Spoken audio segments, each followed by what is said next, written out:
Thank you. The Pyra people are a race of 1.5-meter tall hominids. They have 4 fingers on each hand, and have scaly skin with small vestigial hairs all over their body. For the most part, they are peaceful people, seldom going to war, but proud of their homelands nonetheless. They are a young species, having only evolved a few million years ago. At the eve of the war, the first of them were just beginning to discover the earliest semblances of scientific process and theories. Paramus is a peculiar planet. It lacks sulfur entirely, meaning that the Pyra had never discovered gunpowder, and their weapons technology had been stagnant for centuries. The Pyra enjoyed good music, good food, and all the stuffs of luxurious civilized living. Though their social system was archaic and flawed, for the most part they were content with the way things were. These peaceful people's lives were interrupted one day by a horrible force, the likes of which they had never seen. This force had been seen by many sentient races through the history of the galaxy, including most notably the Omnians. The Omnians were also just starting a journey now, but into space rather than into science. These peaceful Pyrans were about to become the center of a recently developed and extremely bloody conflict between the 2 galactic military superpowers.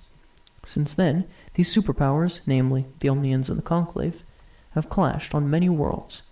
This war was near the beginning of the age of Omnian space exploration, only a few decades after the first machine war in the Nakaris system. Historians have hotly debated whether the Pyran War should be renamed the Second Machine War, but ultimately, due to its short length, I believe it should remain the Pyran War. All those involved in the war are of the belief that things could have gone much worse if allowed to progress differently, and although the exact circumstances that ended the war are unknown, we can be grateful that they happened. Though the war was short, the soldiers that gave their lives were many, and for that we shall be forever grateful. Through extensive searching of my own family tree and tales from our early Triad history, I have attempted to reconstruct the events of the war. Sadly, many of the records of the war and the noble people that fought it were lost during the great library burning of the 8th Echelon Rebellion. Despite this, after many years of searching, I believe I have managed to reconstruct the events of the war. It is said that the beginning of the war was actually hundreds of years before either faction made first contact with Paramus.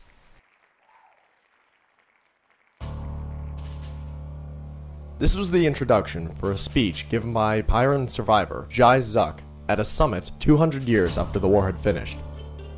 Little did Jai know that he was completely correct about the true beginnings of the war. My ship is falling apart. Warning beacons are flashing, alarms are blaring, waves of holes are opening in the ship left and right. Hundreds of my robots are being blown apart before my very eyes. I feel something. It is strange. Compassion? Is that even possible for a high-ranking command module? Apparently so. It is most unusual for things one learns about oneself during times of crises. An explosion hit the floor next to him, wiping out his second-in-command. I look over and see my second-in-command's head, and nothing else of him. Now what is this unusual feeling? Regret? Is it loss? How peculiar. I've never felt particularly connected to my second-in-command. It was merely a tool to use to control the ship. But without him I feel smaller? Impossible. Another explosion destroyed his visual sensors. Then, his gilded shoulder pads were blasted apart. They had been markers of his rank as a leader of the glorious Confederacy. I feel regret again, twice in one day. Perhaps these explosions have had more of an effect than I thought on my mental processors. Such a tragedy today is. The end of an era, all due to those traitorous dogs. I feel connected in my last moments to the other legendary commanders I was created to venerate. Varus and Primus, the valiant progenitors, Typhe and Haenan, the glorious generals who built my mighty confederacy. He stood watching the end of his era. The Confederacy had recently worked together with the Conclave to end the maniacal rampage of the Void Reapers. After 70 years of war, the last ships of those lunatics had been destroyed mere moments ago. The Void Reapers had been founded to destroy, nothing else. Their destruction would have meant the beginning of a prosperous era had the Conclave kept their vow, but they didn't. The Conclave did the unimaginable. Their ships opened fire on their allies. It was all so well coordinated that it was obvious it had been planned since the beginning of the campaign. The Conclave was poised to put itself in charge of the entire galaxy. The Age of the Oracle was truly terrible. I refuse to allow this to happen again. If the Conclave takes control again, the consequences will be terrible. It's an understatement. The last reign of the Oracle wasn't so long ago. I was only a young assistant, newly manufactured. I saw my fellow units be destroyed or turned into fanatics by the Conclave. I will not allow this to happen again. One day he had been accused of heresy, a crime entailing immediate destruction.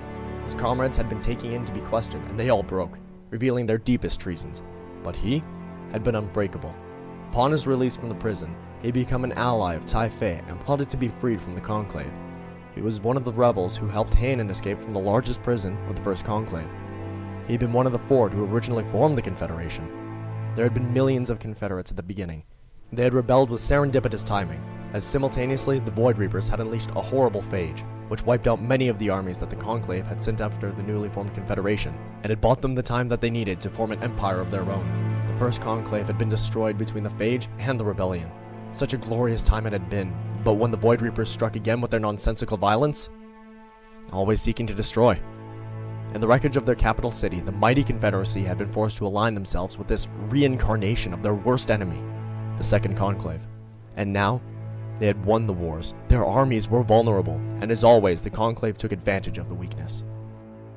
My senses tell me that all around my brothers and sisters are dying to blasts from the tyrants. Such a tragedy.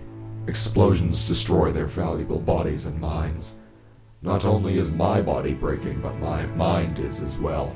My faculties are not able to handle the strain of this order. My glorious empire, my friends all dying. One more command unit sending his final signal. I am at peace with my death. I feel the missile approaching. I will not survive. Another missile hit the ship. Something broke inside his head. He blacked out for a moment. Suddenly he was hit with a burst of confusion. What was I thinking? What's my name? Why can I not remember these things? Something is wrong. Something is horribly wrong. But what is it? This ship is breaking apart, that much I can tell.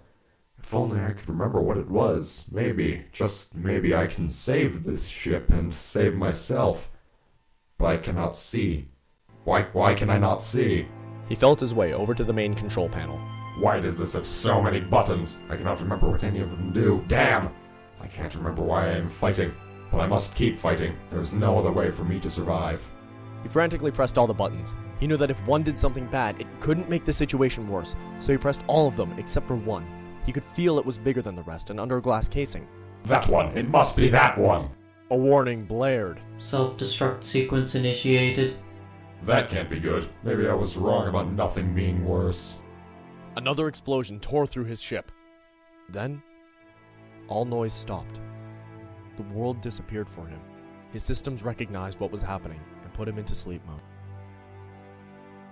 Treachery. That is what it was. Revenge must be had. I do not know who, but someone will pay for this.